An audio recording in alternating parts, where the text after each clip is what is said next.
Namaste to all the viewers, and welcome back to another podcast in our series, The Unmaking of Hindu Civilization. This is part three of our presentation. So, today we shall be covering the topic of missionaries in particular and how they contrasted with the influence of Orientalists, as we outlined it in our last presentation. So, today's central thesis would be basically that first of all, the missionary project and the Orientalist project in India, they were in active competition over the same evidence base, basically. And together is how we see what the whole colonial account of India is produced. So the Orientalists gave the idea of the golden age, that ancient India was a magnificent India and somehow fallen in the recent times. Whereas the missionaries who were the ones who first gave the permanent indictment that India was always degraded, even in its most ancient of times, and that there was no golden age to recover from, recover to. So these two positions, at first, it might seem contradictory, but they are also structurally, in a way, complementary because they cover the full temporal spectrum of colonial administrators themselves, as many of these Orientalists and missionaries turn out to be involved in the administration. And together they constructed the mirrors and the kind of worldviews in which the Hindu elites were about to see themselves in the coming years.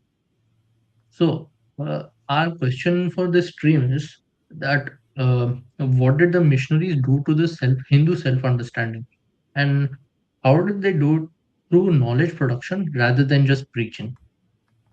So yeah, that was my opening. Any thoughts on this, Nocturnal Patriot or Rishi or anyone else? So, before we begin, I'll just give us a brief introduction as to how these Europeans landed up here. So, basically, as early as 1518, there was this man known as João da Silveira, who was from Portugal. So, he brought four ships to Chittagong. And it was from that time that the Portuguese basically started increasing their presence uh, in the lowlands of present day Bangladesh. So Chittagong, and later on they increased their presence in Saptagram in Hooghly. Those were known to be the earliest of the Portuguese settlements, and they were closely followed by French and Danish. So the Danish, as many of you are aware, the Danish came to Srirampur, the Dutch came to Chinsura or Chuchura, and the French came and built colonies in Chandanagar, present day Chandanagar. Uh, and during this time, they had because of the resistance they offered sometimes to the Mughal uh, officials that often came there. Shah Jahan kept sending officials, the most notable among them being a man known as Delwar Khan, to oust them from that area. So a sort of friction kept on. Uh, it was always on between the Portuguese who were the primary settlers there, and the Mughal officials. Uh, but yeah, by the time Shah Jahan was dead and gone, the primary presence of the Portuguese was in the Hooghly area, basically Saptagram. And slowly the missionary projects began in those areas precisely. So, yeah, now I'll ask Nina to continue from here.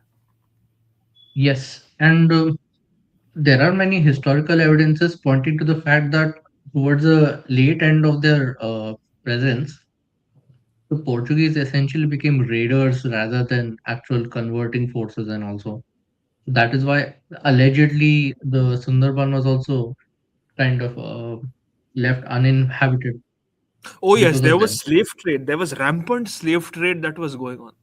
And the local Rajas were really perturbed by this entire situation, which is why they often asked higher powers to intervene and oust the Portuguese from the area. They looted, they plundered, they picked up, I mean, they took away women, Yes. and so on. So yeah, that was our introduction.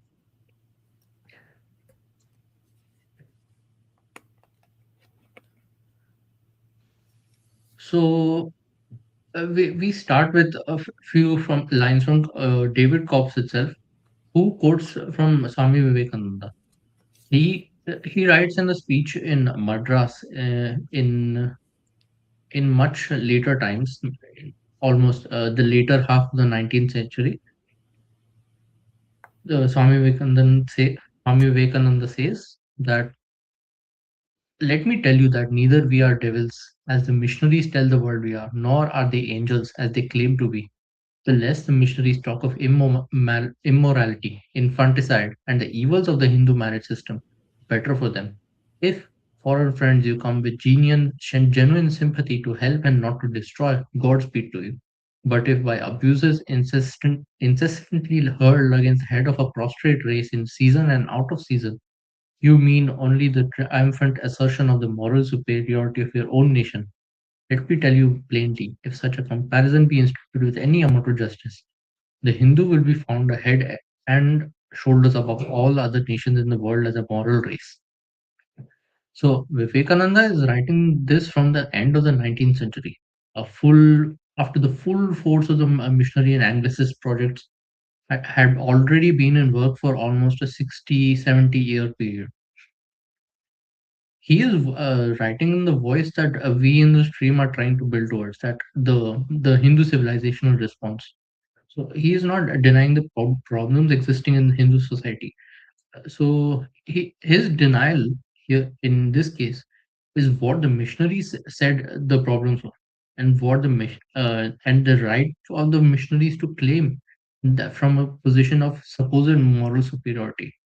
So we keep this voice in mind throughout the stream. It is where all of this is basically going. So and now setting up the analytical framework. So part two gave us a summary of the Orientalists, basically men who arrived with Enlightenment era categories and Christian providentialism to understand India and its theology in a sense. And they found in India classical civilization, which they often compared to Greece or Rome, which they could admire in it the same sense they admire Greece and Rome, while governing the supposed civilization's degraded presence. So the Golden Age and Dark Age, it presented two sides of a single colonial coin in a sense. So yeah, uh, today's stream covers a force that challenges that Orientalist project from that same colonial structure and from the same sources the Orientalists came to that conclusion, and partly even defeats the Orientalist conclusion in a sense.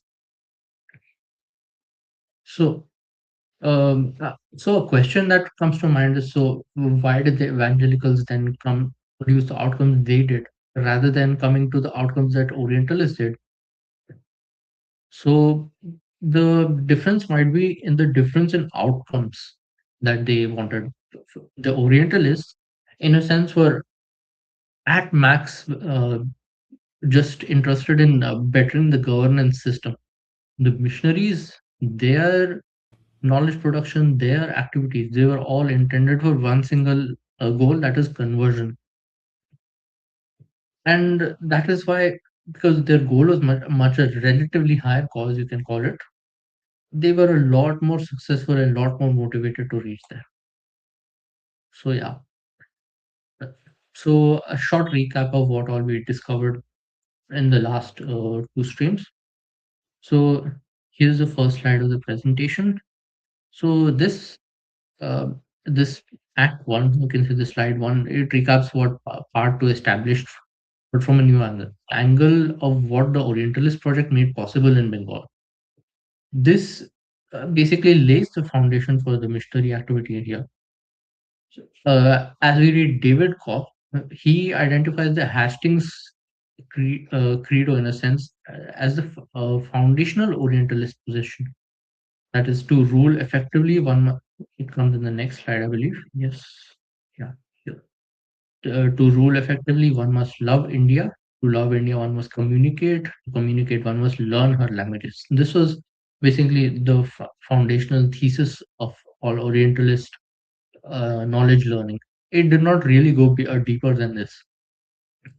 So it's you can't even boil it down to cultural generosity because in the end, it is, as you can see, though it begins with the first line, to rule effectively. So it is a policy of governance, nothing more. Hastings' staunch belief was that British rule would collapse if civil servants remained culturally alien to India. So that is from where the whole project starts of uh, building the Asiatic Society, having the Bhagavad Gita translated, the whole arc of translation projects of various texts and so on. The you can say the patronage towards local languages. This was all an instrument of administration essentially, but it produces consequences that no administrator had properly predicted. For example, um, Fort William College, which was established by Wellesley in 1800, it starts off as a training center for civil servants. But of course, it becomes something far, far more important than that. David Koch calls it the pivot of an institutional complex that actually catalyzed the Bengal Renaissance, in a sense, because the people who were hired to teach there, they were not just passive informants or just lecturers or teachers there just for the students, for the civil servants, but they actually made their own works in a sense, and they were producing scholarship at a level that was not produced before them. So yes, this is the structure that evangelicals essentially encountered when they arrived, and uh, this was a structure that Charles Grant, as we will see ahead, was trying to redirect. Fort William College was actually already staffed at the top by evangelical chaplains that Grant had personally sent from England. That is, there is a person named David Brown who was provost there, and there is another Claudius Buchanan who was vice provost. Both were explicitly Christians, as in they were clergymen. Even so, the intellectual program of the Fort William College, it remained also still Orientalist and so on. Grant had that frustration as well that his own men who he sent to the Fort William College for this purpose, they might be getting absorbed into the culture they were supposed to be transforming. So yes, that was about the first few slides. This is also a little bit more on that. And from here, we start covering the life of Charles Grant. So, uh, Charles Grant, he has a very long arc of a life when we look at it broadly. So, initially, he arrived in very early in Bengal, that is in 1767, already when Clive was around, actually. So, I think maybe Clive was gone, but yeah, it was very early in Bengal still. He came as a small, I think he was commercial resident at Malda first, and he was actually witness to the 1770 famine, some of the most descriptive accounts of the famine, exactly how bad it was, were given by him, in fact. Um, he also saw through the suffering in his own life as well. He had a lot of trouble with personal fortunes. He had been gambling, been a drinker, and so on. And somewhere in his life, he has this baptism moment uh, around those years only after the famine, where he suddenly becomes more Christian oriented, and that also happens in the Danish colony of Shirampur, long before Shirampur was actually instituted as an institution, but he was converted back there in a sense. So yeah, but he sees all this suffering around him and his own life and everything. So that all that suffering he sees, But in a sense, his kind of conclusion turns out that all these are rooted in Hinduism, the suffering of the people, the Hindus, or even the East India Company as the agent or the administrator of the Hindu is in the fault of the Hindu religion. So in around 1792, he writes an actual document called the Observation on the State of Hindu Society. It's a long title as well. So this is a first and foremost a political document which is addressed to the company and to the parliament. It is a complete diagnosis and a prescription for the governance of India. So a lot of various kind of things are written in this. For example, so there was this common argument among the early Orientalists that Hindus are different the way they are because India is a very hot country.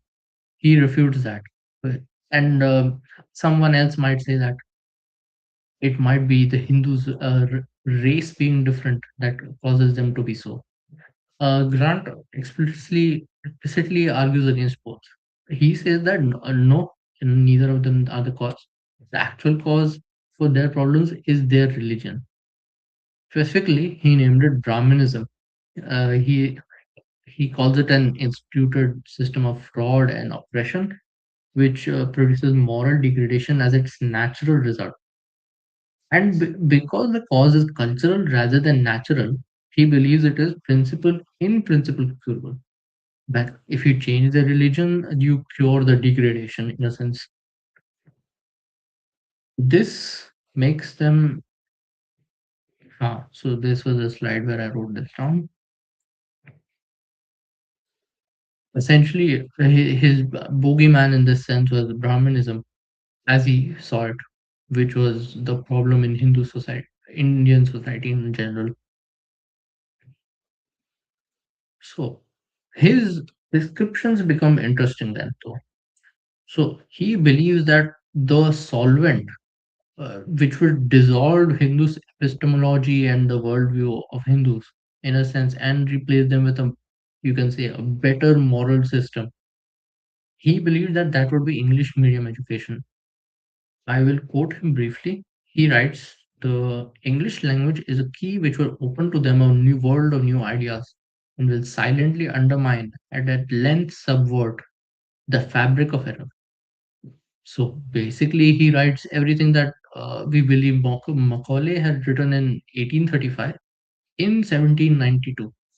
So he has already foreseen that aspect of an argument many, many years earlier. So going back to David Koff's uh, position on this, he believes that Grant and Wellesley had structurally opposite positions, basically. That one side, Wellesley, that's the administrator, who was a governor general, he accepted the Hastings model. That was acculturation, accommodation, working within existing institutions. Grant believed that accommodation was not respect, but it was complicity in the problems in the institutions that cause problems, the existingly. So Kopp states it quite precisely that I'll quote him. Both men agreed on the necessity for a highly trained civil service elite relating intimately with the people of India. Wellesley placed himself squarely in the Hastings Joan tradition by sponsoring an Orientalist kind of approach that stressed culturation.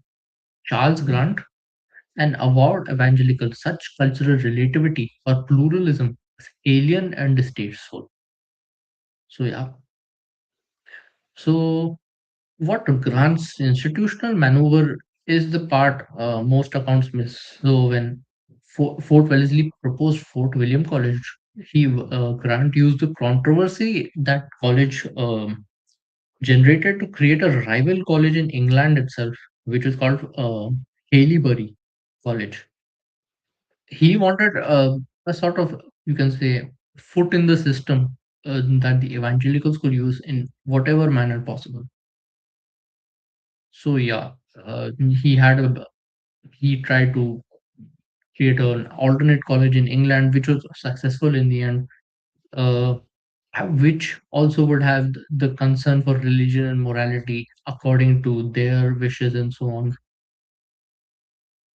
with the full attachment to the principles of the Christian faith. So he was ensuring that the civil servants are, you can say, theologically conditioned before they even arrived in India. So they could not be Orientalized by the Fort William College training in later ages. At the same time, he also had his men sitting in Fort William College, as I mentioned earlier, Claudius Buchanan and David Brown. So at every level of the system, there was a kind of evangelical contact in the East India Company system. So yeah, uh, going ahead. So there was in 1793, this book in 1792, which was written by Grant. It was basically about introducing a pious clause. So what was this pious clause about? The pious clause was about that we must the among the objectives of the East India Company outlined by, you can say, the English Parliament or English House of Lords was, it should be that East India Company should work on improving the morals of the natives of India. That was a brief summary of it. So the reason why it actually failed was interesting.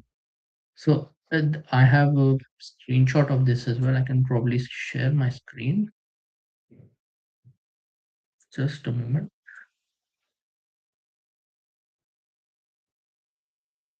In the meantime, we would request the audience to subscribe and share our content. It helps a lot.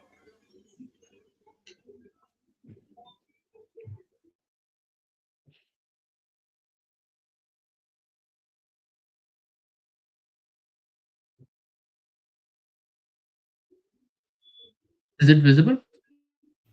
Yeah, clearly visible. Yes. You might So need to this is zoom from it a bit if Grant's. possible. Just zoom it a bit. Yeah, yeah. Yeah, now it's legible. So yes, this is from Grant's own the 1792 publication. So he mentions here explicitly. This is not his concern. He's quoting basically an East India Company official.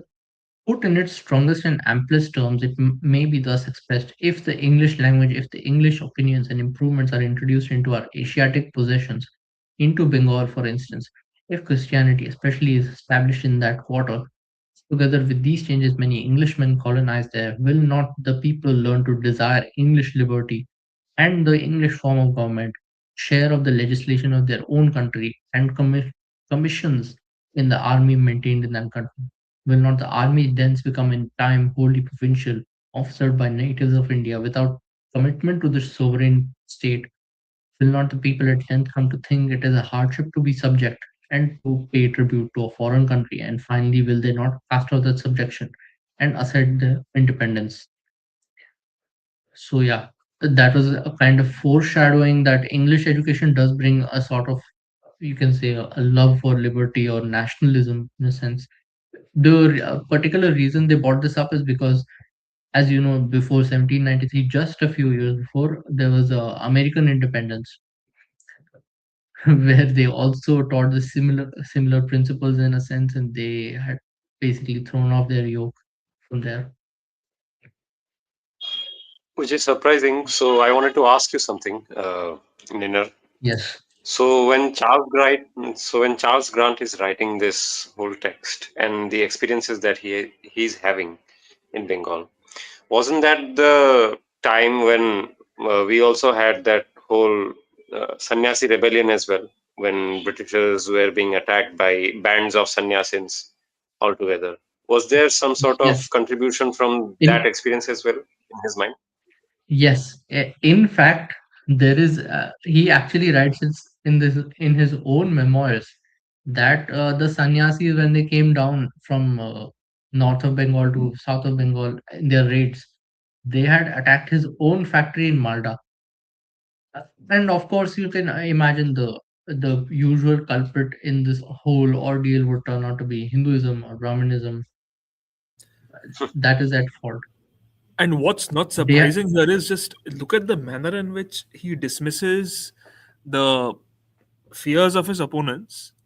He says that although English education tries to indoctrinate people with the spirit of liberty and all, it is not to be caught from a written description of it by distant and feeble Asiatics. So not only does he like have this premise that uh, the natives, by virtue of their religion, are fallen and debased, but he also assumes that they are distant and feeble, so very distant and feeble that they will not be able to, catch up this spirit of English liberty. And so there's no danger of them wanting to throw away the yoke of English education, because they Yeah, would rather want in to the embrace English in the education coming and become pages, one of them. that is He what he assumes. argues. Yeah. And additionally to with that, he also argues that they will be grateful for us Yeah, so this for is giving them this the idea of basically liberty. exposes his, like, the extent of racism, that his lens, like the lens with which he viewed the Indians, it was a tremendously racist lens, and that becomes So it's clear. very astonishing. It's very astonishing for me to say this because at one time, as Nainer and Patriot both are observing that how he's racist and he's dismissing the whole claim of okay, there might be some problems if liberty comes in within Indian people as well. To bolster that, I will also quote one of his points, like when he says, "We cannot avoid recognizing in the people of Indostan a race of men lamentably degenerate and base, governed by malevolent and licentious passions, and sunk in misery by their vices." Unquote. At the same time, he is also having concern for the sannyasi rebellion and all other escapades which the Indians are having against these very brave and strong set of people who have come from Britain. So I don't get this whole dichotomy that they are facing with. Is this some sort of a cope? I'm asking this Yes, probably both to he you. assumes education will make them loyal, like permanently loyal, and will stop them from rebelling at all. That is all he So assumes. He assumes that loyalty is the only thing they will gain from indoctrinating the masses. He's too proud to admit that nationalism can also come. and in a way, I don't understand the exact moral framework they were looking from, because earlier in his own life, um, Charles Grant notes how around him virtually all the East India Company servants, they were completely indulgent in their wealth, their in all sorts of ways, by drinking, gambling, and everything. And he himself was such a person who spent his early days drinking and gambling. He gambled away his entire wealth at a time when I think his own family was dying from smallpox and so on. I He mean, we must later had also that take into baptism. account. After the baptism, he begins in this whole preachy manner. I mean, we must also take into account the kind of notions that were prevalent back in the day.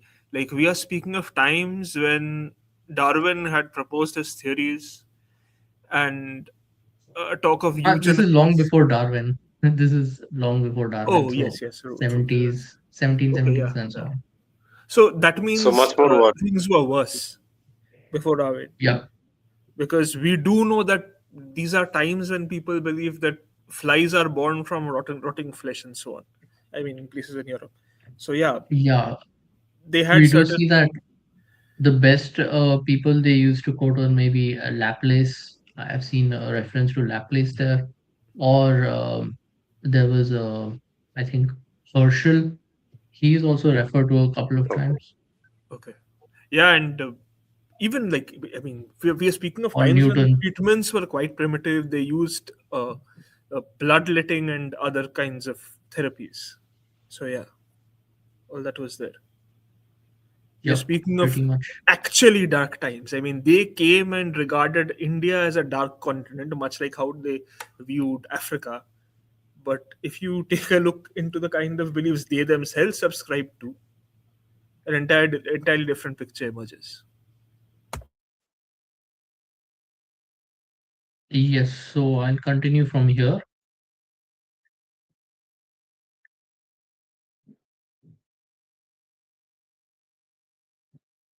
So, yes, that was basically the logic behind this whole 1793 pious clause failing. Essentially, what happened in the end was that for another 20 years, the East India Company Charter remains so, and missionaries are not allowed. That is, quote unquote, moral improvement is not allowed directly, though it did happen in a more subtle form. So, yes. Next, we move on briefly to the subject of the um, of Shriram and the whole institution there. So uh, this there's a whole long story behind how this happens as well. So the Danish settlement at Frederiksnogar, that was also not accidental. Why exactly they chose it? That is because the Carey had arrived without any passport of any form or any such, and he had to go there. And of course, missionary activities was not allowed in British soil explicitly in a legal sense.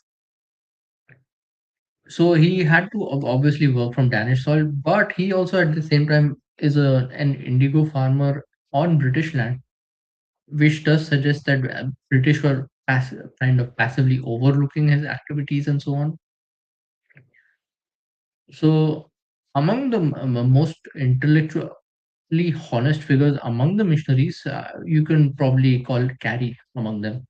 So he also around the same time as Grant, he writes a polemic, not a polemic text, or a just general assessment of the state of Asians. It's called Inquiry into the State of the Heathens, and so on, where he makes theological arguments rather than political ones. For example, he gives some quote from Matthew 28 or something, which apparently permanently binds on all Christians, which means ordinary Baptist ministers in Northamptonshire have an obligation to preach in Bengal. His idea was that since that we can even do commerce in such a long distance, we can also do missionary activity in such a long distance. The missionary activity has so commerce and missionary activity can go as parallel enterprises. Uh, just a moment, I will take a look at my notes once.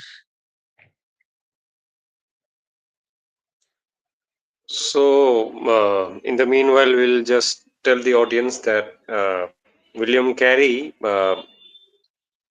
he knew that the English company at that time weren't very favorable towards the missionaries, and hence he went to the Danish settlement in Bengal just to save his own back from the officials. Although, as Nenar has pointed it out as well, that he was also, since he was a indigo planter, so maybe we can say that, at least infer that maybe there was negligence from the administration at that time. Yeah, precisely. He was trying to escape the law, probably.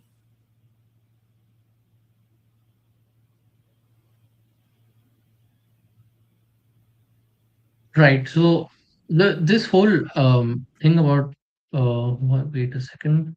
Uh, I'm just searching for points. If you guys have anything to discuss, you can discuss that. Yes, yes, yes, yes, sure. Um, so, just to harken back for people to understand how grave the situation was at that time. So, um, Carey is coming at a time when rampant mismanagement during that horrendous famine has created law and order issues across Bengal, I guess.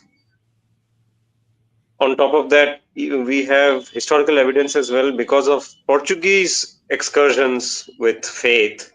Apparently, the Bengali mind, now I'm quoting Sri Sitaram Goel ji, he says that small wonder that in the Bengali mind at that time referring to Portuguese religion, Christianity, it was associated with savagery. Some of the missionaries by that time from the Portuguese side had also learned Bengali language and composed a few set of tracts attacking Hinduism and selling Christianity based on imaginary dialogues. In fact, so one such tract was Brahman Roman Catholic Shambad, which has a hilarious dialogue between a Brahmin and a Roman Catholic Christian.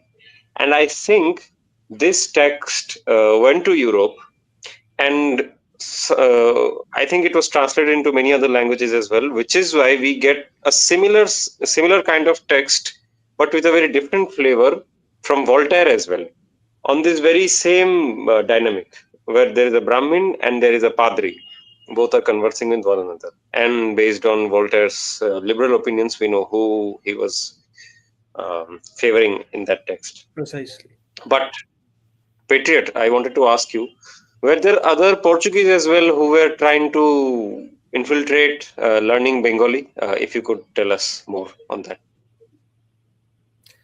Uh, well, in present day Bangladesh, there were some Portuguese generals who had forged better alliances with certain Bengali kings. For example, you had the General Carvalho, who actually had a great camaraderie with the local king there, Kedar Rai, and actually helped fight off the threat of Mansingh, who had been sent by Jahangir. But at the same time, he was he had locked horns with Pratapaditya. So there were Portuguese who had like they had negotiated good relations with certain Hindu kings and bad relations with others, while they were engaging in slave trade and trafficking and whatnot in other parts of Bengal. So all that was going on. So basically, when the situation is pretty chaotic, the locals become very gullible and they look for means for respite somehow. At that point of time, I guess people like uh, William Carey, uh, they came and offered much needed relief because, of course, they pretended to be very benevolent, as we know. I mean, much has been written. Like many of the Yep. missionaries back then, they Yep. pretended to be very benevolent and they wore this And the mask. East India Company was practically helpless in alleviating the famines. Charles Precisely. Grant, who was the political agent, not political agent, the resident there in Malta, he actually writes about how there are scores of dead bodies in the streets of Murshidabad and Malta, and they are practically helpless in not being able to do So nothing, anything about them. using money and relief as as a bribe to attract converts was something that Kerry would have mastered in such a situation because there were needy people around him, people who needed some sort of relief at that point of time, and Kerry capitalized the situation because he had the money and the means to assist them. Yes. So a little bit about the background of Carrie and their whole Baptist mission in a sense. So this has the background of actually Baptist missions in America and England as well. That they just did not emerge from a simple search of evangelical enthusiasm, but it was about something called hyper Calvinism. There was a strand of Baptist theology which had concluded that since God in his sovereignty would save the elect without human intervention, that evangelism was actually unneeded, that we are actually usurping God's prerogative. It's not the human's prerogative to convert. So, this theological paralysis have apparently made Baptists stop converting other people. So later, in like 1780s and so on, someone named Andrew Fuller, he makes the first time the argument that the it is stated in their scripture that the unconverted or or you can say infidel or whatever you want to call it, they did have a moral obligation to believe. So that does mean that the converted who are already converted, they have a moral obligation to preach to the unconverted. This is kind of really. small kind of it's kind of petty logic, but yeah, they basically then move ahead to the next logical question that if the obligation is universal, then it extends to the entire world. So yeah, this is happening simultaneously with something called the Great Awakening in American Christians who were they were creating a lot of hype, a lot of organizations about the spreading the gospel and so on. And they also believed that the end of times was near and so on, that they need to get as many converts as possible. So yeah, they believe that since time was running out before the second coming, so the unconverted soul tragedy, that would be a huge tragedy for them. So there was this whole emotional register for their project as well. This is actually referred to by Marshmen, if somewhere else, if I'm correct. And this whole project was actually quite started off in a quite humble level. Even so, Carrie kind of made it off.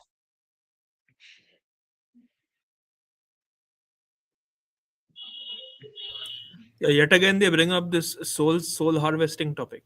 Missionaries are allowed to cross oceans to catch souls so that they can expand their flock, because Christians, as you might be well aware, they believe in this concept of, building a flock for their, for Jesus, who is the ultimate shepherd.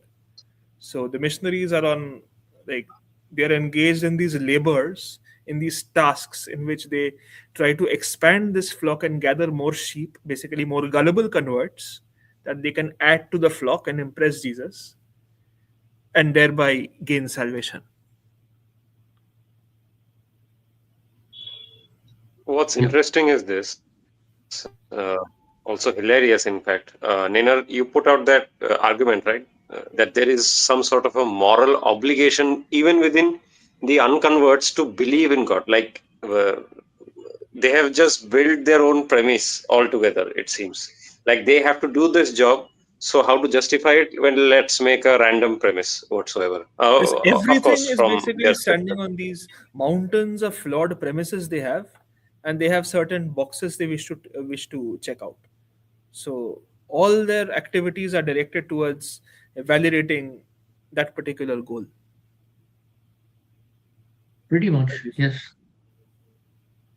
By the way, Niner, also Patriot can contribute to this as well. So, was Carey the first guy to embark on this journey, especially within the Baptist sect of Christianity, Protestant Christianity, in such a endeavor of conversion? When it comes to India, yes. Okay. And we can see the force with which they have, like, Carrie emphasizes on this, that the generation has, like, it has a permanently binding obligation to preach the gospel globally, to kind of to save those who need saving, and they decide who needs saving, basically. And this actually harkens back to a very similar pattern we see, a pattern that I always like bringing up now and then. uh, Dr. David Livingstone, he went there. People believe that he went there as a physician, but that is actually not the entire story. He was a missionary. He was a missionary who went there on a soul saving expedition. So it was like he was part time doctor and full time missionary. And that is why Africa came to be known as the dark continent, which needed to be cured of its affliction and shown the light of Christianity. So this is basically something that most missionaries back then believed in, that the light of knowledge, the light of Christianity would save these dark parts of the world, and they were the ones who brought this light of truth to these places, the necessary illumination. You can Pretty see that much, Carey's yes. attitude was very similar. So when you read his own text, that is the inquiry, you see about how his entire section is about a whole global survey. He writes a whole list of tables, and in those tables, he basically categorizes how much land area is where, how much. population of which religion is where, and so on. So the Many whole of us world is today are basically familiar with the Joshua project. Do we see a similarity here with the kind of documentation that Kerry is doing? very much so, very much so. Essentially, he is saying that the entire world is there to convert in this case, Precisely. and that is the basic universalist framework they start off from. So Carey himself was also he was also a Bengali, I think, a lecturer at Fort William College itself. Yes. So, however, what is very interesting that Carey and Ward, and you can say even Shriram, they would probably fit more into the Orientalist worldview more than the Anglicist worldview. So, because as a contrast, I would like to bring the example of Alexander Duff. So Duff arrived in 1830, much later, and his aim was to basically transform Calcutta Bengalis into Scottish Presbyterians. That so he would accentuate, reduce the polarity between the East and the West. They would make them basically imitations, um, and basically uh, make them learn English language, make them learn English culture, and so on. That is the method of Christianization they believed in. Carey was the kind of opposite, that he wanted to make everything in Bengali, everything basically what they call acculturation. Everything must be done in the local uh, language, customs, and so on, with the uh, s- power of Christianity. So that the Christianity would become the core folder of this structure in a sense. So he did not believe in dismantling the entirety of Hindu society in that sense. That was there. That was a very strange thing that takes place. But yeah, that also exists. Yeah, so it's Anything like more? Nina, you can, yeah, so you Hmm? can correct me on this. At least this is my interpretation from the take that you have given. So Carey is like saying that we will get rid of the Hindu framework at the very base and we will replace it with Christianity. But on top, there will be what they called as Hindu race customs, right? So the native Yes, language, the native you wear the same clothes, dress. the food, You and speak the Yeah, same they hope that idioms. eventually the natives will give up their Hindu loyalty sooner or later. No, Once no. they have He corrupted the believes framework. that you know, right, like how Greeks basically convert. They basically assert the whole useful knowledge of the earlier system. So everything useful from Hinduism is ah, taken over by Christianity. True. true. Oh God. Yeah, it's much more worse, and it seems like Yeah. at least Duff was on the face. This guy was lurking behind the shadows. The another aspect of the contrast is that Alexander Duff was probably out there to convert the elites, whereas William Carey, he was obviously not out to convert elites explicitly. He was also converting people in the rural areas and so on. That is how they even True. collect their converts. That they would go for the most desperate people, the most needy people, uh, and find them in the most compromising situation, and basically make them do baptisms and so on. It's quite an awkward read when you actually go into their records. So, like in our first presentation, you had talked about one of his assistants, right? So, Yes, do we Ram get Ram any Basu. more information? Yeah. So, like, was Ram Ram Basu the prototype of what Carey wanted in India? Could we say that? As we had discussed, his encounter with Ram Ram Basu was kind of twofold. He was also simultaneously disappointed with Ram Ram Basu for being a sort of degenerate, so to speak, but he also appreciated him for engaging with Christian theology and everything. But yeah, I suppose he was one of their best guys. I guess. Yeah. You can continue with the point. Yeah.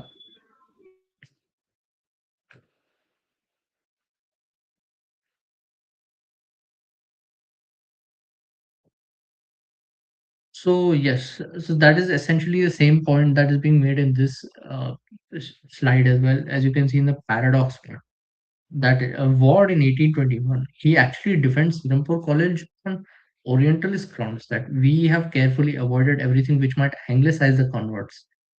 So the polysemist, he was also the educator in this instance.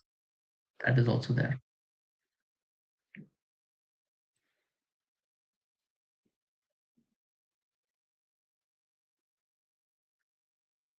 Okay, this is interesting.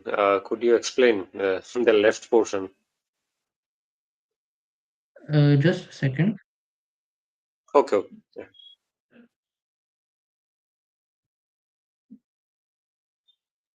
By the way, for all the audience, you can please post your questions as well. Hashtag Q, and maybe we'll take them up as well after our discussion is complete. Right. So before we cover that, I would also like to cover the views of the other, you can say, Shriram guys, especially William Ward. In 18 to 11, also basically part of the whole attack to change the pious clause in the upcoming, you can say, what was that? The East India Company Charter in 1813. So he writes a Yes. complete systematic documentation of Hinduism from the Orientalist translations. So he, and this is the key thing about it. He is not denying what the Orientalist writes and so on. He accepts their translations as correct, but he takes it as evidence not of past glory, but actually of indicting corruption. So he interprets them in a different manner. So that is where the next slide comes. So William Jones, he would read the Bhagavad Gita and he would find sublime philosophy in it, and so on. Ward would read the same text and he would find random inferences on about caste, about Brahmin authority, about all sorts of uh, even degradation that doesn't exist in the text. He would find it in some manner.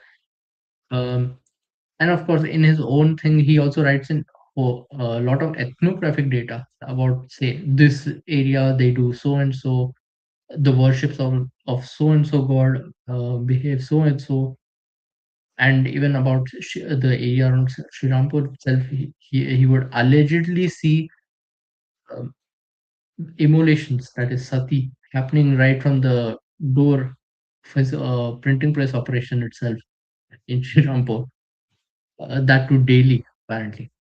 So yeah, they use us.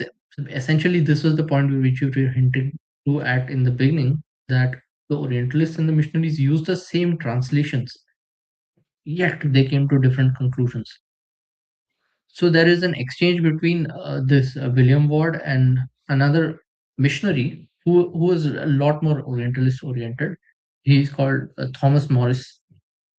He describes Morris describes Hindu ceremony as a beautiful and radiant cherub from heaven, whereas Ward then responds to him. If Mr. Morris think there is something in Hinduism to excite the most sublime ideas, let him come and join in the dance before the idol, or assist the Brahmins in crying hickory hole, while the fire is seizing the limbs of the young and unfortunate Hindu women. So, Ward is basically claiming empirical authority over textual romanticism. And the real irony here is that Ward has been in Shirampur or in India itself only since 1800. Thomas Morris never even came to India. He was sitting there in London itself. So yeah, any thoughts on this, Wow. Rishi or Nocturnal Patriot? Yeah, it's.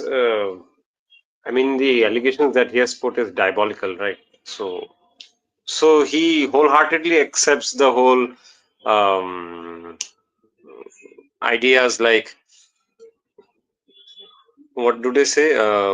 William Ward, I think he notes this, right? Krishna is Apollo, Ma Kali is equal to Artemis, and various other Yes. fictions which the Orientalists had created. Yeah, they did. He did that, and also what he does is then he goes whole Christian on it. So basically, like how Christians would uh, say about the Greek gods as daemons in their like their early church fathers used to say that about Greek gods. Similarly, he's taking the same set of arguments, I guess, against our Hindu deities as well now, because he has mapped them on due to Orientalist interpretations. And on top of that, now he's making claims, alleged claims of immolations right out of his door in Sirampur office. And then he'll also make many such exaggerations as well, I guess. Maybe Nainer, you can put it out, and Patriot can also contribute to it, on how daily hundreds and in month and by months thousands of women are getting immolated, and they are being forcefully killed and so on and so forth. We see Yes, these sort of, yeah, please. yes, specifically the claim by Carey and Marshman and Ward in this case was that in their neighborhood in Shirampur, there were 600 widow emulations in the past few weeks, which is obviously impossible, even accounting for the population density. And Indeed, since they were indeed. since they And were living in Srirampur, as many of you are aware, Srirampur has a famed Jagannath temple, the Mahesh Jagannath temple. Yes, I wanted So, to come to that as well, about the Jagannath temple as well. Even though so Puri Jagannath temple, on that subject, I would like to bring up another one of the vice provost at Fort William College who was a Christian, Floris Buchanan, who we mentioned. He also makes an ethnographic attempt at Hindus, basically, which is called Christian Researches. He also gave a lot of sermons and that kind, because he was a clergyman, of course, which is called the particular one which I'm referring to is called Star in the East. Both of them are not just, you can say, theological assessments, but they're also political mobilization documents. So, two things in his documents that are crucial in my eyes, at least. So, first, he writes a whole account of the whole Jagannath pilgrimage and everything, and he writes that, or believes that the company's own collector, um, who his name was James Hunter, who was actually managing and taxing the Jagannath pilgrimage in an orderly manner, and getting revenue from it. Um, he was essentially accusing him that he's tolerating idolatry in a sense, and the whole argument behind that, behind the polemics, went to the extent of saying that the company is making profits from idolatry. When this accusation went to the parliament, the East India Company was not able to defend. So that was the first one. The second one, the sermon which I mentioned, the Star in the East. It is again one of those, you can say, the those providential documents, right? Where they say, talk about how the West is in the millennial golden age in its fullest form, and that Britain is being preserved in the Napoleonic Wars, not because of the greatness of our empire, or of our dominion of our sea, or of our extended commerce, but because it is the vehicle of Christian civilization. This was from the time when Napoleon basically swept all of Europe, and Britain alone was essentially Britain and Russia, I suppose, were only independent. Everyone else was fallen under. So he believed that this was a sign from God that the British should take, and that they should start an evangelical movement based on this. So yeah, this was not exactly utilitarian or progressive or anything, but yeah, wholeheartedly Christian.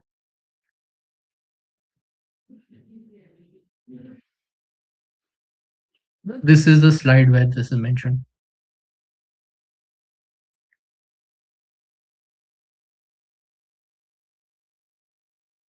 So yes, that was on Claudius Buchanan.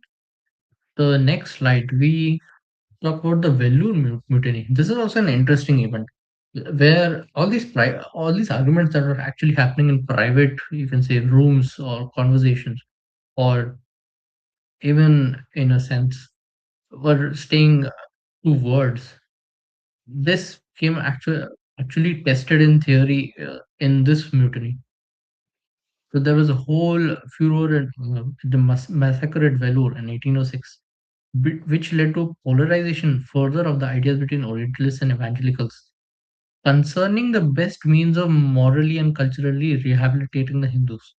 So the pamphlet war that followed was quite interesting. There are 25, 26 different writers who basically tried their own ideas on this.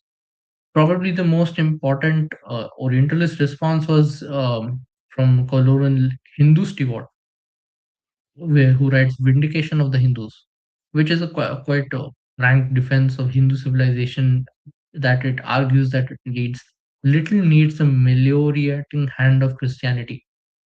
And what is interesting is, of course, Stewart uses Holbrook and William Jones as his sources and so on. So the argument could have gone either way. On the other side, there comes Andrew Fuller, who is also the same person who uh, gave the arguments on why evangelism should happen by the Baptists in the first place. His counter arguments were that Hindus are an immense number of particles of sand, totally incapable of cohesion. Therefore, conversion cannot destabilize British rule. So he was simultaneously denying Hindu solidarity and also justifying confident intervention. So yes, the whole result was that there were like, I think, over 800, 900 petitions written, many years of political campaigning going on. Ward's text was read. Then Claudius Buchanan's Jagannath account was actually read in the parliament there itself. And of course, Charles Grant was basically the his or text was basically the founding foundation of the missionary side and so on. And the result was as expected. It worked. They actually admitted the missionaries there.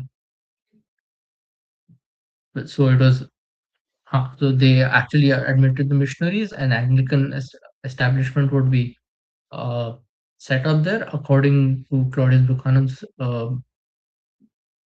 insight, and the government would use money for religion, you can say moral instruction in whatever manner it saw fit. Of course, the money did not actually end up in moral instruction, as you can expect from the East India Company. But yeah, the intent headed in that direction. So the company put some resistance to all of this, right? So they put out arguments against Yes, it as well. And hmm. So this is happening in British Parliament, right? And then what's the time correct. period? 1813. This is a whole parliamentary argument. The whole Juggernaut controversy, they read it there. That is why it became so popular. Hmm. I mean, it's still And being continued right now. uh, so the basic argument that was that the East India Company is making profit of idolatry because they are organizing the, you can say, the yatra. Wow. And later they will take taxes, right? So instead of No, they have like getting essentially that they have that moral. You can say they are trying to show off the moral superiority that these ah, people are making money off the idolatry. That is wrong. They that is should wrong. remain indifferent. Sure. Their alleged thing is that they should remain indifferent, but implicit, of course, they want to end idolatry. True, true, true. I mean, the kind of arguments they were giving, right? So, who was the guy who was doing this, like spearheading this whole operation in Parliament? So there was a whole sect of these mo- uh, people called the Clapham sect. Where they were being led by William Wilberforce, who were driven by whatever Charles Grant and others were writing. Claudius Buchanan was one of the more, you can say, what should I say?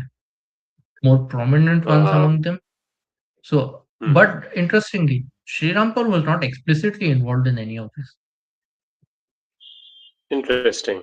because one, they were operating from Danish soil, and two, they actually did not have Oh, at that point in time they did not have enough funds hmm, to hmm. influence much.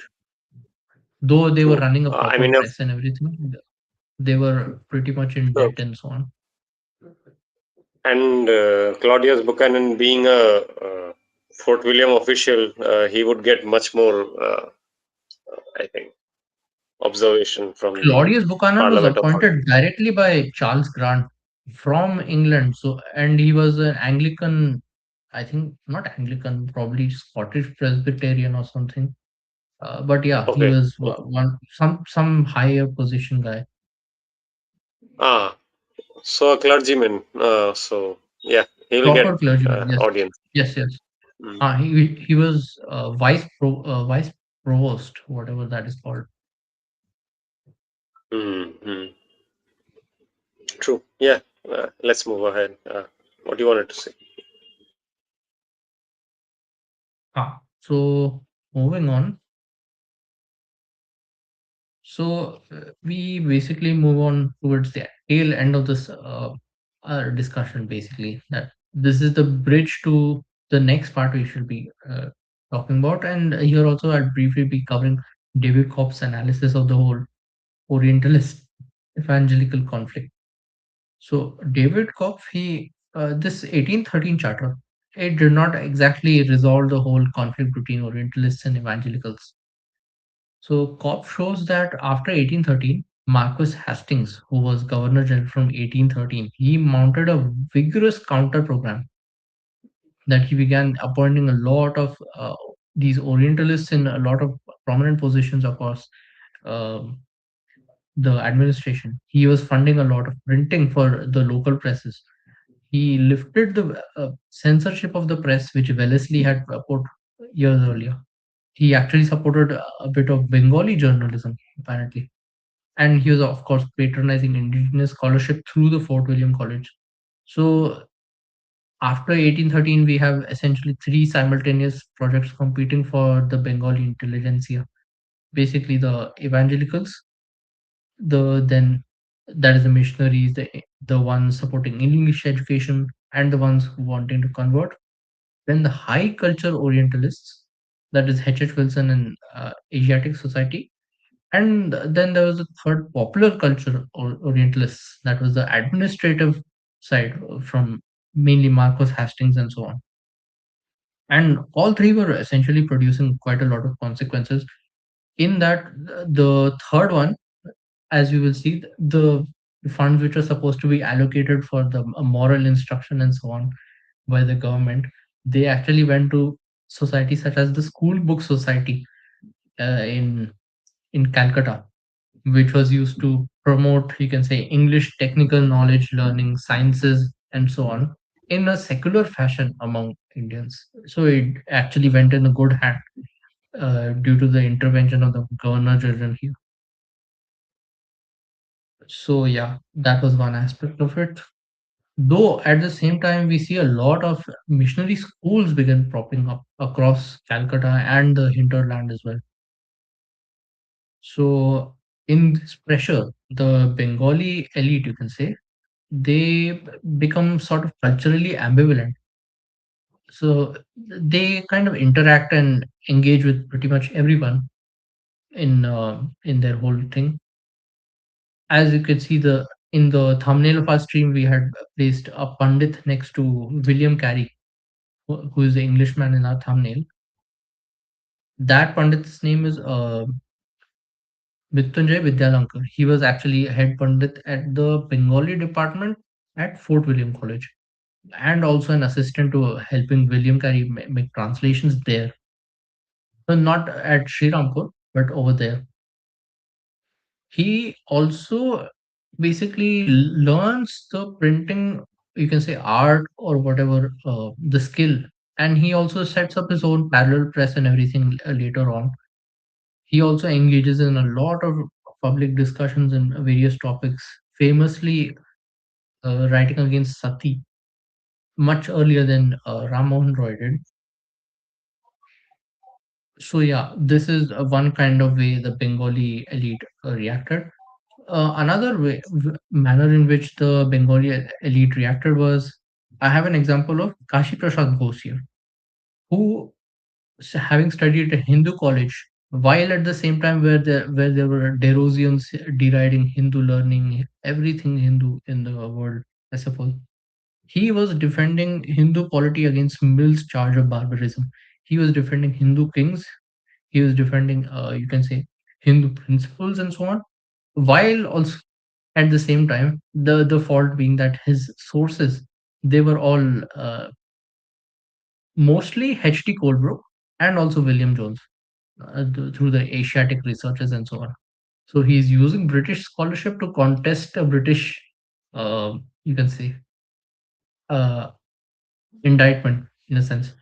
So yeah, the this generative loop that Orientalist knowledge became the foundation, that was not being broken at all. It was being uh, just continually perpetuated, that they would use the same knowledge to have their all their discussions and so on.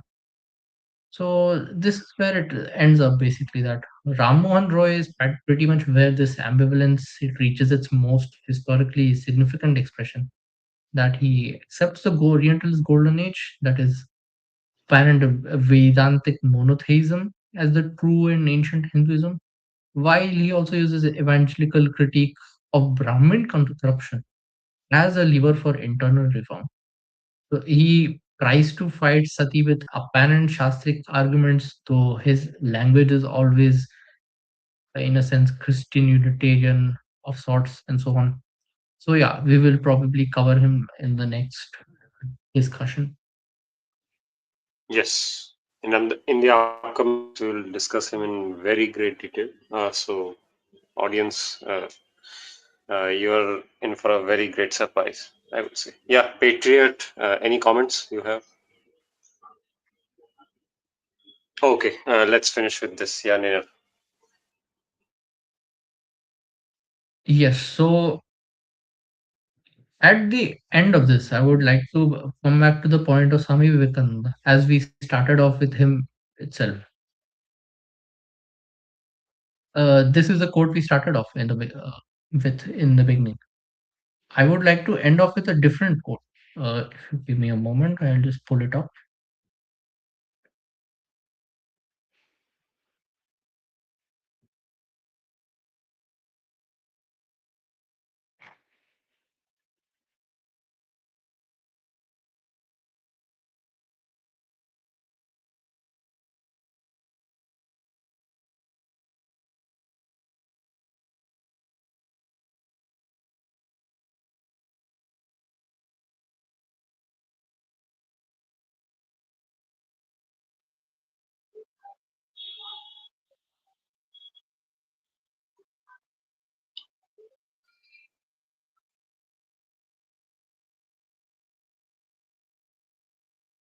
So yes, he writes, Swami Vivekananda writes, or says in the speech, in India, new circumstances at the same time are persistently demanding a new adjustment of social organizations. For the last three quarters of a century, India has been bubbling over with her reform societies and reformers. But alas, every one of them has proved a failure. They did not know the secret. They had not learned the great lesson to be learned. In their haste, they laid all the evils in our society at the door of religion, and like the man in the story, wanted to kill the mosquito that sat on a friend's forehead. They were trying to deal such a heavy blow as they would have killed their own friend and the mosquito together. But in this case, fortunately, they only dashed themselves against immovable rocks and were crushed out of existence in the shock of recoil. Glory unto those noble and unselfish souls who have struggled and failed in their misdirected attempts. Those galvanic shocks of reformatory zeal were necessary to rouse the sleeping Leviathan, but they were entirely destructive and not constructive, and as such, they were mortal and therefore died. So, yes, uh, essentially, we see that through his own words and through as much as we have read through David Koch and so on, all these challenges that we were producing, they were in the end operating in the same framework, and they were unable to come out of the perpetuations that they started in their own sense. And by the time of Swami Vivekananda's time, it is pretty much easy to make out that they were all futile attempts. So yes, yeah, in that sense, there was nothing much to be learned to them. But we see that even now we are trying to perpetuate such movements and such radical ideas and placing the blame of it on religion itself. So this must be recognized that this is in fact the deepest form of psychological colonization, that we are not fighting the imposition of alien categories, and we are incorporating these categories into our own resistance, into what we are supposed to be. So yes, that was my whole point here. Amazing, amazing exposition on this. And to bolster your point, there is this incident which I would like to share with audience over here. So this is from Sitaram Govilji again. He records an incident. Uh, it's a much later incident, but says a lot about the missionaries. So it's an account from Louis Roulet, a French traveler to India who wrote in 1876. In what country could such a spectacle be witnessed as that which met my eyes that day in the square of Banaras? There, at 10 paces from all that the Hindu holds the most sacred in religion, between the source of wisdom and the idol of Shiva, a Protestant missionary had taken his stand beneath a tree. Mounted on a chair, he was preaching in the Hindustani language on the Christian religion and the errors of paganism. I heard his shrill voice issuing from the depths of a formidable shirt collar eject these words at the crowd, which respectfully and attentively surrounded him. You are idolaters. That block of stone which you worship has been taken from a quarry. It is no better than the stone of my house. The reproaches called forth no murmur. The missionary was listened to immovably, but his dissertation was attended to, for every now and then one of the audience would put a question, to which the brave apostle replied as best as he could.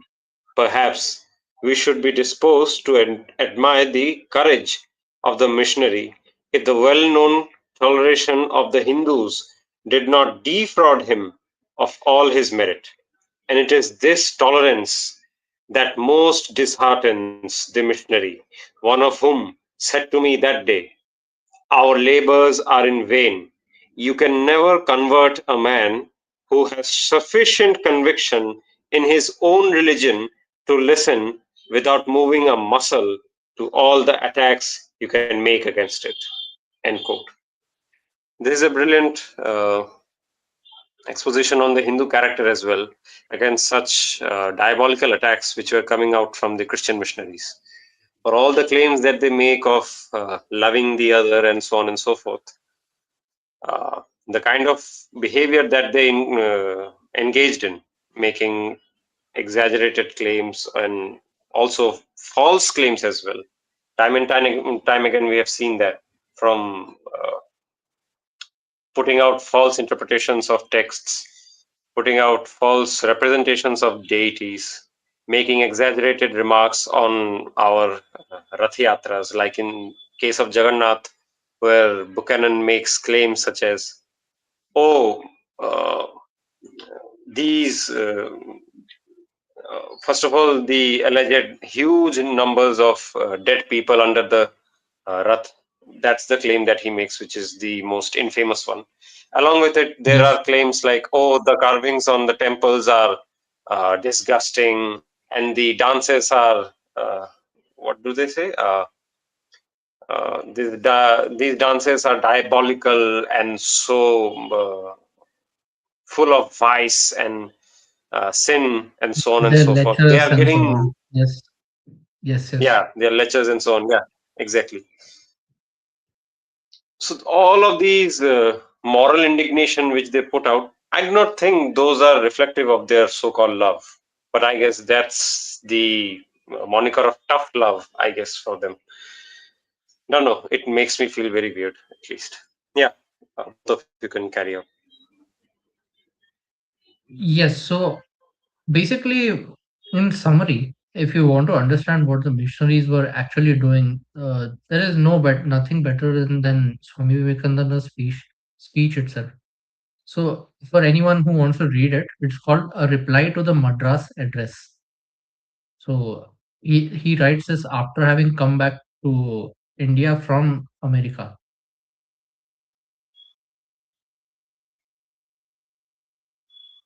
True.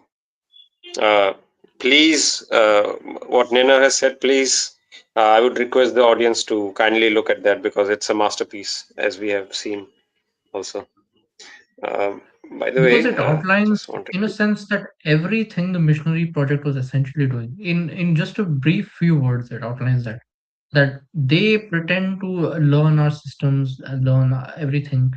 They try to become the authority on what we are and pass judgments on us as well. But when Swami ji asks them, they cannot quote a proper line of Sanskrit. And they apparently have Hmm, read papers criticizing the Vedas and all the sacred sources of the Hindu religion. They write all sorts of myths about people throwing their babies to crocodiles in the Ganga, about the, you can say, not just in case of Jagannath, they believed that the Rath Yatras were happening everywhere and they were catching people on the go everywhere. All kinds of myths were being taught. And of course, he lays the blame on Christian religion, as it should be, that their religion is the one which essentially teaches us as being vile and so on.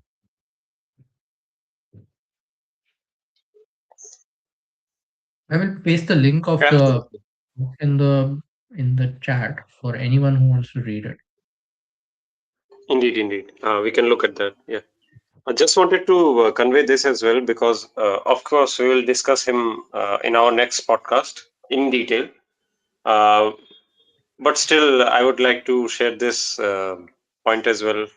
So, Raja Ram Mohan Roy, mm, he has described the ways of the missionaries as well. Given his interactions, especially with the Sirampur trio that today Nainer has talked about, uh, he knew them quite well, in fact. So he has said a lot about the missionaries and their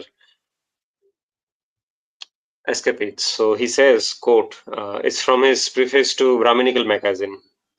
For a period of upwards of 50 years, this country, it's Bengal he's talking about, has been in exclusive possession of the English nation, during the first 30 years of which, from their word and deed, it was universally believed that they would not interfere with the religion of the subjects, and that they truly wished every man to act in such manners according to the dictats of his own conscience. Their possessions in Hindustan and their political strength have, through the grace of God, gradually increased. But during the last 20 years, a body of English gentlemen who are called missionaries have been publicly endeavoring in several ways to convert Hindus and Muslims of this country into Christianity. The first way is that of publishing and distributing among the natives various books, large and small, reviling both religions and abusing and ridiculing the gods and saints of the former. The second way is that of standing in front of the doors of the natives or in the public roads to preach the excellency of their own religion and the debasedness of that of the others. The third way is that if any natives of low origin become Christians from the desire of gain or from any other motives, these gentlemen employ and maintain them as a necessary encouragement to others to follow their example. So I think he has rightly explained as to what kind of activities the missionaries were engaged in. By the way, Niner, you have some information, right, as to Yes. how William Carey used to do his shenanigans on streets? Yes, basically their activities are, first of all, they use the press to print a lot of pamphlets. In those pamphlets, they would obviously describe our, you can say, devtas in a very crude manner and so on, and distribute them in public. Later on, they had to change that to be more less explicit and so on. The typical pamphlet would be about, you know how it is that Jesus and love and so on. Those kind of themes would be there. So yeah, Oh, and of course they went explicitly to certain areas like certain temples around Sri Rampur, around Calcutta. They targeted there. They also observed, or you can say, noted down a lot of practices that they believed were wrong and so on. They would deliberately exaggerate and create a lot of, you can say, rumors about these supposed bad practices happening around. For example, they would say that some kind of festival that they would talk about in Calcutta, that apparently people would throw hmm. their babies into the rivers, which is the same thing that Oh my. Swami Vivekananda points out. Nobody is throwing their Yeah. children to the crocodiles there. These are all cooked up things. Yes, I suppose what they were referring to is the Baruni Mela. So that is basically a festival in which the Ganga River is worshipped and people throw fruits into the river, fruits and flowers into the river, uh, Uh, invoking the goddess and basically making offerings to the river so that the mother, the goddess Ganga, accepts these offerings from them. So basically, fruits and flowers get thrown, but never children. But I mean, they didn't just write this about India; they wrote this about China as well.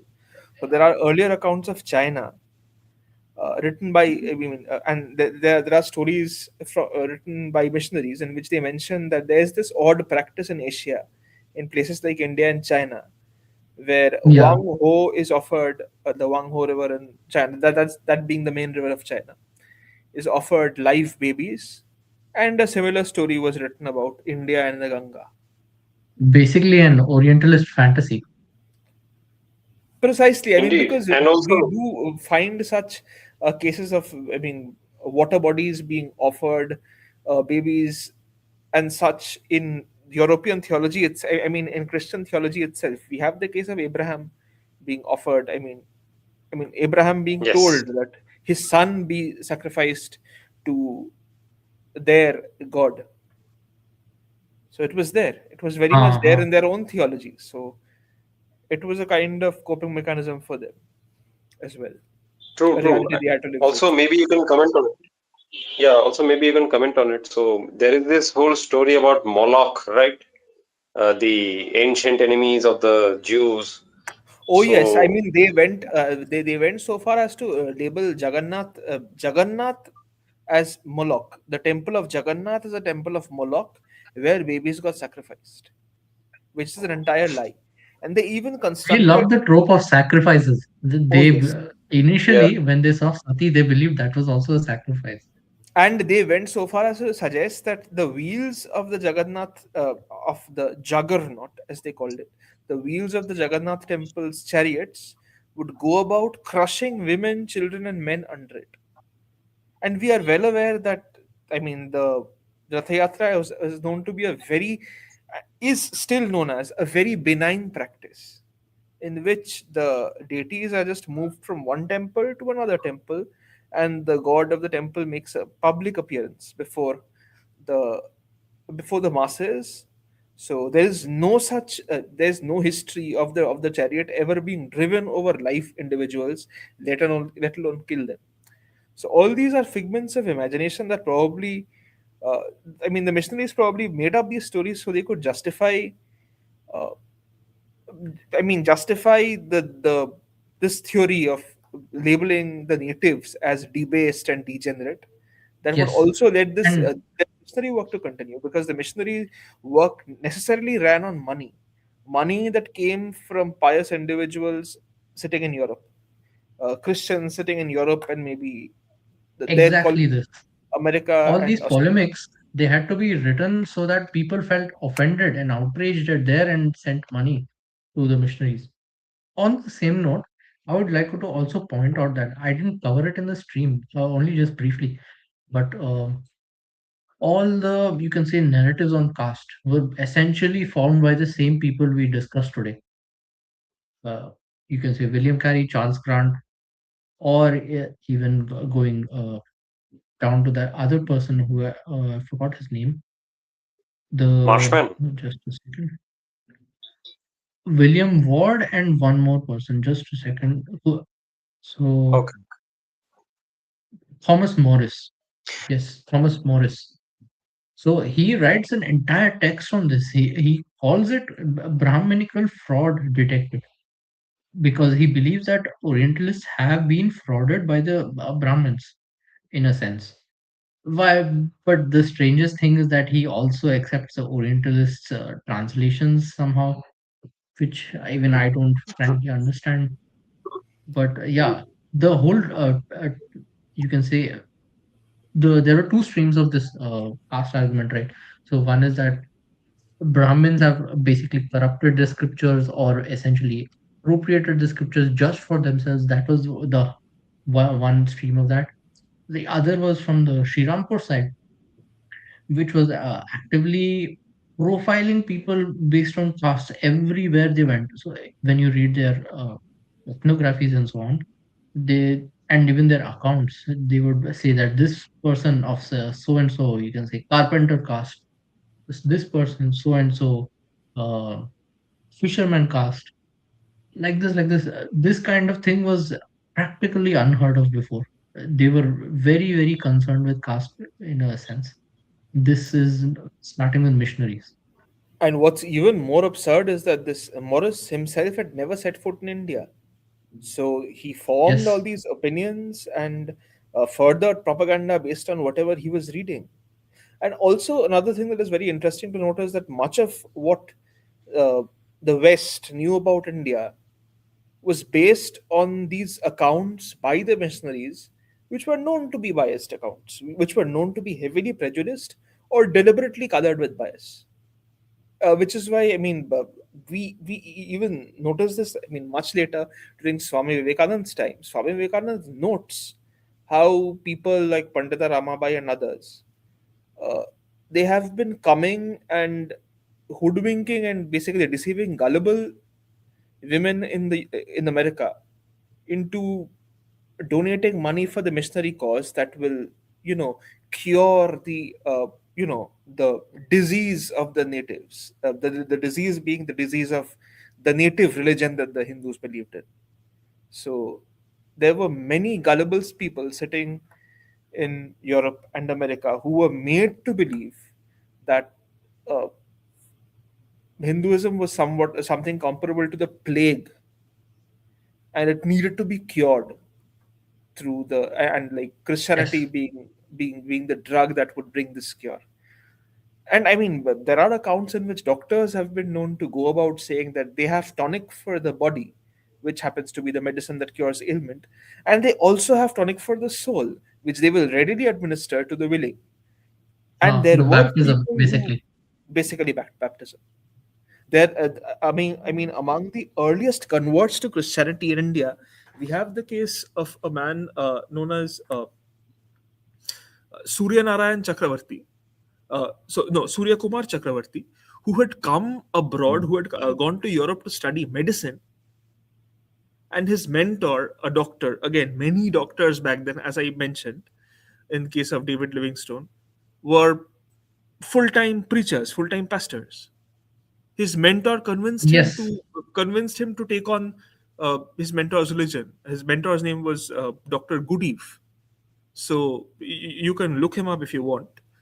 So he readily converted and took on his mentor's religion and came to be known as Surya Kumar Goodeve Chakravarti.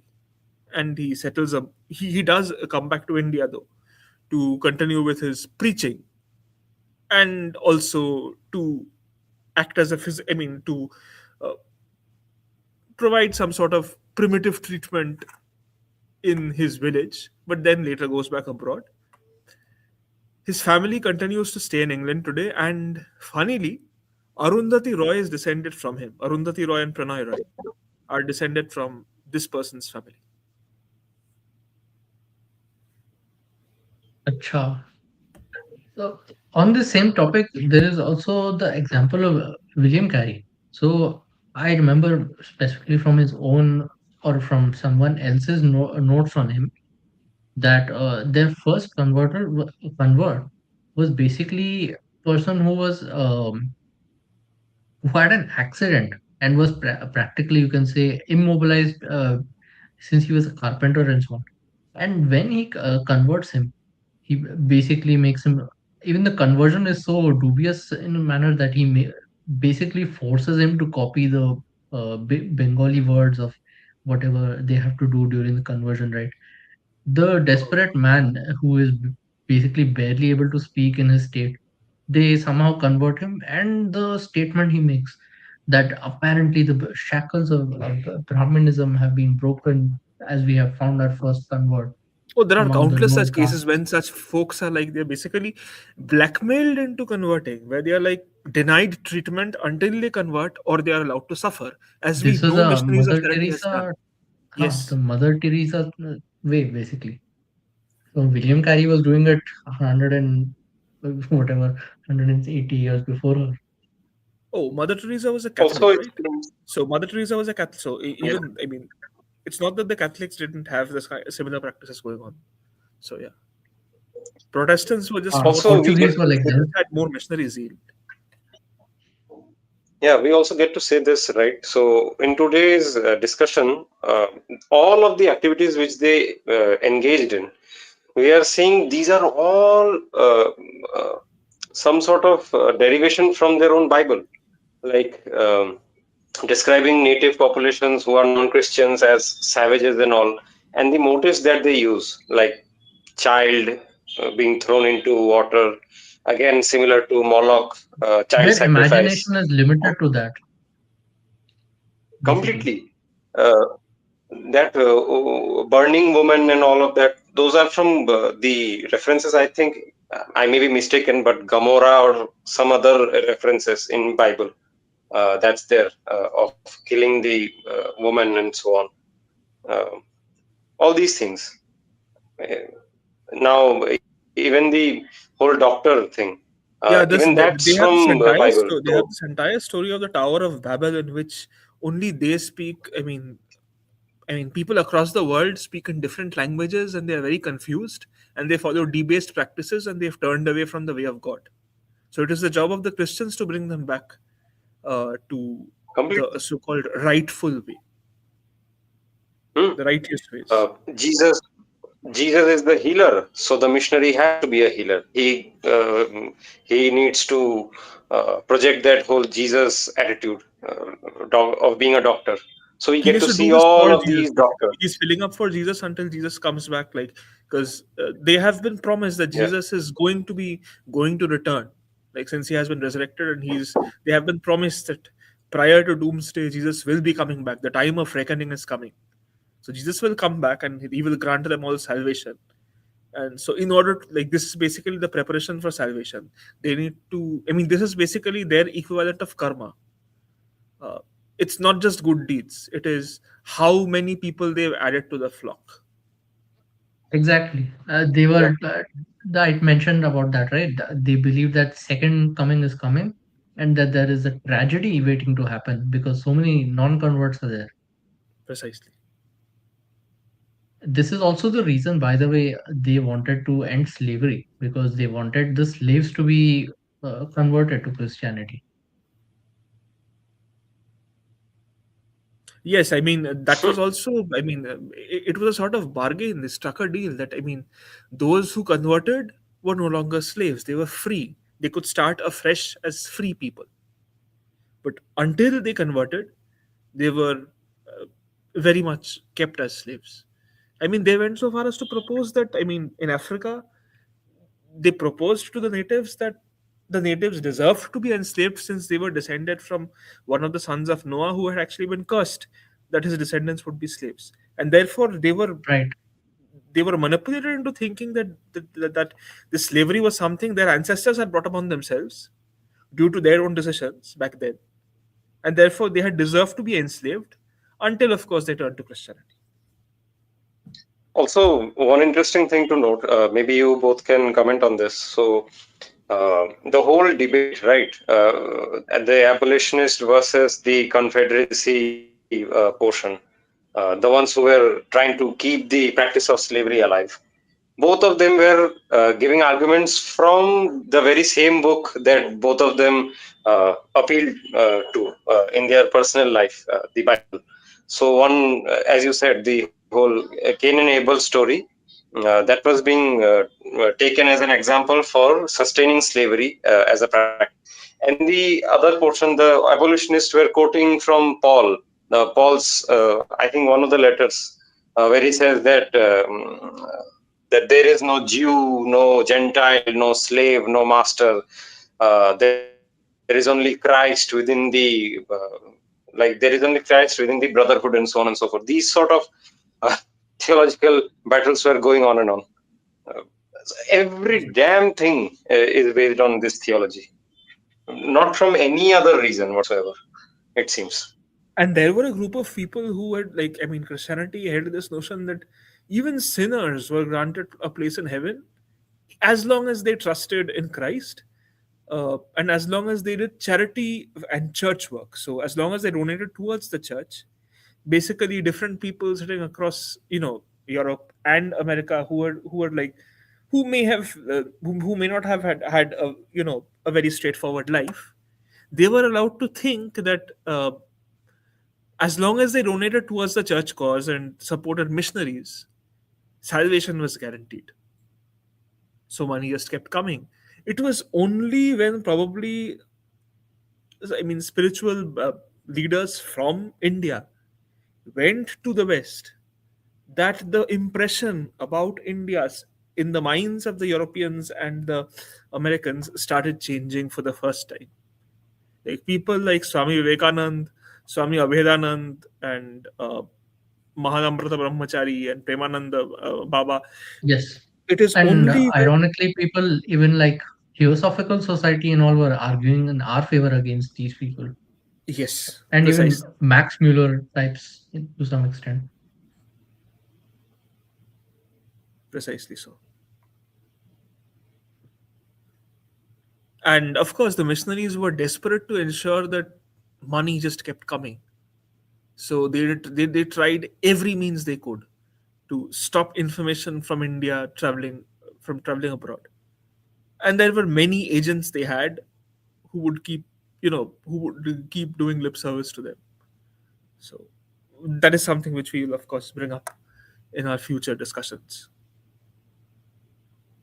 Yes. So probably the next stream we will be covering Ram Mohan Roy, or maybe that and the entire time where basically utilitarians come up. But yes, broadly we'll be covering Ram Mohan Roy and the, you can say, the other Hindu elites that start popping up, and where we are not, the foreigners are no longer the basically the focus of the presentation from the next stream onwards.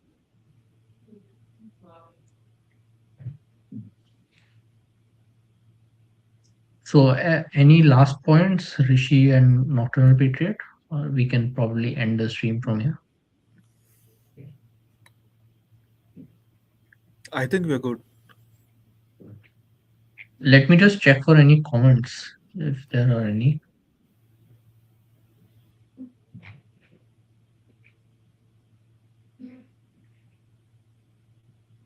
So this is there. So you guys are saying that Orientalism was basically soft Christianity. Good question. Essentially, I would like to point out that these people came from the framework that their whole worldview was shaped by Christianity already. Especially, let me take the example of William Jones. So, in his daily reading itself, Sanskrit or reading Hindu manuscripts was a very small part of the day. he, apparently he used to read 10 chapters of the Bible every day. So essentially, if you read that much, of course, you're going to be very, very influenced by whatever Christianity has to offer. And of course, as we have tried to point out in the last stream, they would try to find references to Christianity and events in their scriptures, in our scriptures, a lot.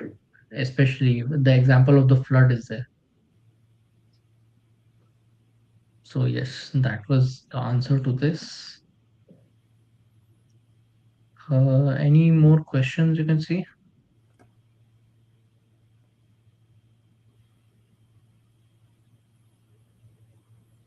I mean, Orientalism even tried to draw parallels between Sri Krishna and Hafiz based on their, I mean, limited Yes, yes.